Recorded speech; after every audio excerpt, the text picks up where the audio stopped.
दिल्ली में विधानसभा चुनाव हो चुके हैं और अब सबकी नजर 8 फरवरी पर टिकी हुई है। लेकिन जो आज का दिन है वो काफी तनावपूर्ण नजर आ रहा है।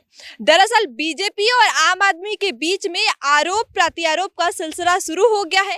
आम आदमी पार्टी ने बीजेपी पर आरोप लगाए हैं कि बीजेपी आम आदमी पार्टी के प्रत्याशी खरीदने के लिए 15 करोड़ का ऑफर दिया है।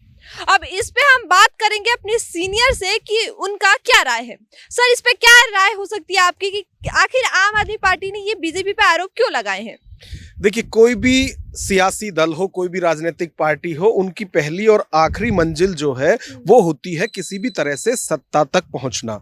और आप देखिए कि जिस तरह से आम आदमी पार्टी 2013 से लगातार दिल्ली की जो सत्ता है उस पर काबिज है, और अभी जो एग्जिट पोल आए हैं चुनाव के बाद के, उसमें आप देखिए कि सभी की तरफ से बीजेपी की वापसी उसमें 27 साल बाद दिखाई जा रही है।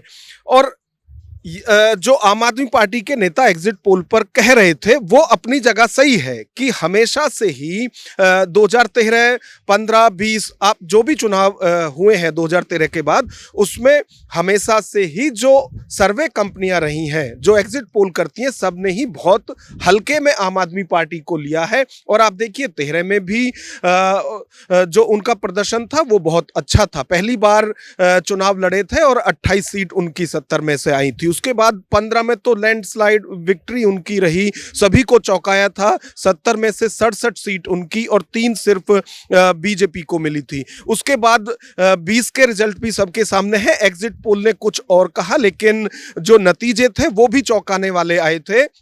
62 सीट आम आदमी पार्टी को मिली थी, 8 सीट बीजेपी को। कांग्रेस का कोई खाता नहीं खुला था। लेकिन 2025 आते आते अब बहुत स्थिति बदल गई है। आप देखिए कि जो लोग पहले अरविंद केजरीवाल के खिलाफ सुनते भी नहीं थे, अब वो खुद उनके लिए उनके खिलाफ में कह रहे हैं कि अब पहले जैसी पार्टी नहीं रह गई है। तो ये सब चीजें हैं, अरविंद केजरीवाल भी ये सारी चीजें समझ रहे हैं। और इसको देखते हुए देखिए, जो आरोप वो आज लगा रहे हैं ना कि 15 करोड़ पर उनके उम्मीदवारों को, और 16 ऐसे उम्मीदवार हैं जिनसे बीजेपी के नेताओं की तरफ से संपर्क किया जा रहा है। पहली बात तो यह है कि इतनी छटपटाहट है क्यों? अभी तो नतीजे आए नहीं। यदि नतीजे आए हुए होते और उसमें बीजेपी के पास कम विधायक होते तो ये बात जमती कि भाई उनके विधायकों को तोड़कर तोड़फोड़ शुरू हो गई है। अभी नतीजे आए नहीं है, उससे पहले इस तरह की बातें करना ये खुद दिखाता है कि जितने कॉन्फिडेंस में अब तक के चुनाव अरविंद केजरीवाल या उनकी पार्टी ने लड़े हैं, अब वो कॉन्फिडेंस उनका खुद का भी लूज हुआ है। अब सीट कितनी लूज होती हैं या किस तरह के नतीजे आते हैं, इसके लिए तो हमें 8 फरवरी तक इंतजार करना होगा। सर, और एक और बात कि आज अरविंद केजरीवाल ने अपने सभी प्रत्याशियों को अपने घर बुलाए हैं। 11 साढ़े 11 बजे की जो मीटिंग चाय पे चर्चा करने वाले हैं। तो आपको क्या लगता है, अरविंद केजरीवाल डरे हुए हैं? इतनी छटपटाहट क्यों है आखिर? देखिए, ये तो विपक्ष भी उनसे सवाल कर रहा है कि भाई आप जब कह रहे हैं कि एग्जिट पोल जो है वो फेल होते रहे हैं, पहले भी उन्होंने देखा है, और एग्जिट पोल से बीजेपी खुश तो है, लेकिन वो भी पूरा विश्वास उन पर नहीं कर रहे हैं। वो भी कह रहे हैं कि जो एग्जिट पोल दिखा रहे हैं इससे कहीं बेहतर परिणाम आएंगे जो 8 फरवरी को आएंगे। कांग्रेस भी कह रही है कि आप 1 सीट दिखा रहे हैं लेकिन उससे बेहतर हम करने वाले हैं। तो अरविंद केजरीवाल को दिक्कत अभी से क्यों हो रही है? ये सवाल सभी राजनीतिक दलों की तरफ से किया जा रहा है। और आप देखिए कि जो उन्होंने आज अपने घर पर मीटिंग बुलाई है वो भी इसी को लेकर बुलाई गई है, जिसमें वो कह रहे हैं कि 15 करोड़ उनके उम्मीदवार। पहली बात तो ये कि उम्मीदवारों को कोई कैसे दे देगा? किसको पता है कि उनके ये उम्मीदवार जीत रहे हैं और उनको 15 करोड़ देना है? दूसरा ये कि इससे पहले भी 2024 में जब अरविंद केजरीवाल जेल जाने वाले थे, उससे पहले 27 जनवरी 2024 को भी इसी तरह के आरोप लगाए गए थे कि उनके विधायकों को तोड़कर सरकार जो है वो यहां गिराने की कोशिश भाजपा की तरफ से की जा रही है। लेकिन उस वक्त 25 करोड़ रुपए कहे गए थे, अब 15 करोड़ रुपए। ये 10 करोड़ उनकी जो क्रेडिबिलिटी है, क्या वो भी मान रहे हैं कि ये कम हो रही है? सर एक बात बताइए, जब एग्जिट पोल की आप बात करें तो कि लगातार बीजेपी को सीटें मिलने की बात कर रही हैं और 2013 के बाद 15 और 20 का देखा जाए तो कहीं ना कहीं अरविंद केजरीवाल इसमें सही भी हो सकते हैं। अगर उनके नजरिए से देखा जाए तो हो सकता है कि एग्जिट पोल पे बीजेपी अपना माहौल बनाकर और वो खरीदने की कोशिश कर रही होगी। देखिए, एग्जिट पोल सिर्फ अनुमान होता है, इस पर किसी को भी विश्वास नहीं है। मैं कह रहा हूं, आप बीजेपी के नेताओं से पूछ लो, हर एग्जिट पोल में ज्यादातर में उनकी सरकार बनती हुई दिख रही है, लेकिन वो फिर भी डिनाई करेंगे कि अगर कोई उनकी 40-50 बता रहे हैं तो वो दावा करेंगे हमारी तो 70 में से 60-65 सीटें आने वाली है। कोई इस पर भरोसा नहीं करेगा। हाँ, ये जरूर है कि मैं आपकी तारीफ करूं तो आपको अच्छा लगेगा।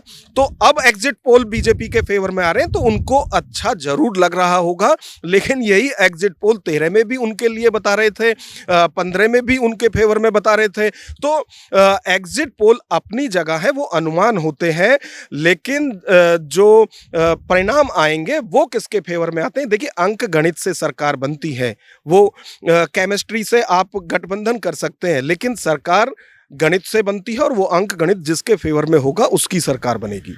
दिल्ली में 36 का आंकड़ा है, सीधी सी बात है। तो क्या लगता है इस बार किसकी सरकार हो सकती है? अगर हम आपसे जाने, क्या लगता है किसका मत ज्यादा भारी? देखिए, 11 साल से अरविंद केजरीवाल की सरकार वहां पर है, या ये कहिए कि आम आदमी पार्टी की सरकार है। अभी तो आतिशी वहां पर मुख्यमंत्री हैं। इतना बड़ा टाइम है, एंटी इनकम्बेंसी भी होती है, और जिस जिस तरह की बातें इस दौरान चुनाव में लोग करते हैं उन पर खरा भी नहीं उतर पाते हैं। हालांकि अरविंद केजरीवाल के जो मुख्य मुद्दे थे, बिजली, पानी, शिक्षा और मेडिसिन, इन सब पर उन्होंने काम किया है। ऐसा नहीं है कि बिल्कुल काम नहीं हुआ है, लेकिन जो भ्रष्टाचार के आरोप उन पर लग रहे हैं, जिनके चलते उनको उनके कैबिनेट के आधे से ज़्यादा मंत्रियों को जेल जाना पड़ा है, इन सब चीज़ों से विश्वसनीयता तो उनकी कम दिल्ली के अंदर हुई है। लेकिन क्या इतना विश्वास दिल्ली की जनता का कम हो गया है कि उन्हें सत्ता से बिल्कुल बाहर कर दें? ये अभी कहना मुश्किल है और उसके लिए इंतजार करना चाहिए। तो ये रहा हमारे सीनियर की बात कि दिल्ली में इस बार किसकी सरकार होगी, यह तो 8 फरवरी की शाम को ही तय होगा। तब तक के लिए आप अपनी राय हमें कमेंट करके जरूर बताएं कि आपको क्या लगता है दिल्ली में किसकी सरकार बन सकती है।